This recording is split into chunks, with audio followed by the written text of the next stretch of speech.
Дали наместо владини функционери повторно обични службеници ќе бидат криви сега за големиот скандал со Онишченко? Дали случајот со Украинецот ќе го добие сценариото кое што го имаше случајот Двојник за патните исправи со туѓ идентитет кои ги добија светски барани криминалци? На крајот за тој голем скандал осудени беа само обични вработени во пасошкото одделение во МВР.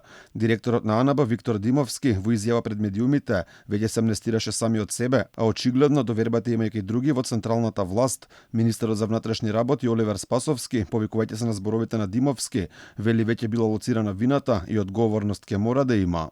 И од тоа што слушнав и сега и во изјавата и на директорот на Агенцијата за национална безбедност, веќе е лоцирано точно што е направено. Третото ниво е меѓународната помош, односно проверки кај стратешките партнери и така натаму, земите членки на НАТО.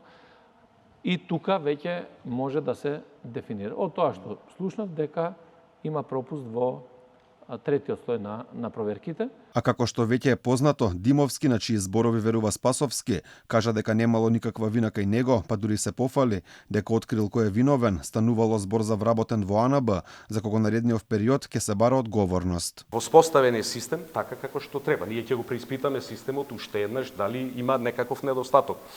Се работи за една алка во тој систем која што направила голем пропуск, кој што има потенцијал да ја компрометира работата на сите досегашни постигнувања на агенцијата. Иако и самиот кажа дека вината била кај АНБ, сепак Димовски од позиција на директор не чувствува дека треба да понесе одговорност, макар таа била и морална.